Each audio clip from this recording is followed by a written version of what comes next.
संभाजी महाराजांबरोबर म्हणजे थोडक्यात स्वराज्याबरोबर एवढं मोठं वैर घेण्याचं कारण कुठेतरी इतिहासकार असंही म्हणतात, की कवी कलश हे मागून आले. म्हणजे ते म्हणतात ना, काना मागून आलेला तिखट असं झालं. त्यांना तो खुपत होता कवी कलश असं काही कारण आहे का त्याच्यामध्ये? बघा हा तुमचा मुद्दा आहे ना, हं, तो अभ्यासातून सोडवण्यासारखा आहे. हं, त्या कालखंडामध्ये कवीजी जे आहेत, हं. कवी कलश ते कसं होतं, ते परप्रांतातनं इथं आले होते. बरोबर. ते शिवाजी महाराजांच्या सेवेत आग्र्याच्या वेळेस रुजू झाले हं, होते.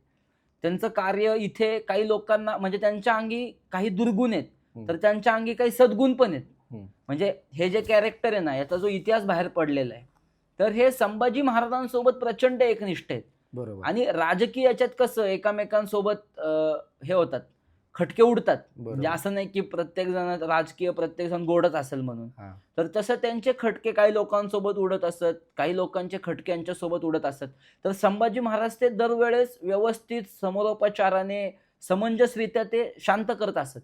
पण एकदा शिर्के जास्तच टोकाला दुखावले गेले आणि कवी कलशांनी माघार घेतली नाही आणि शिर्क्यांनी माघार घेतली नाही. हं. त्यामध्ये एक राजा म्हणून संभाजी महाराज उत्तमरित्या काम केलेलं आहे महाराजांनी. पण ते त्यांच्या बलिदानाकडं त्यांना बरोबर. घेऊन गेलं असं झालं ते.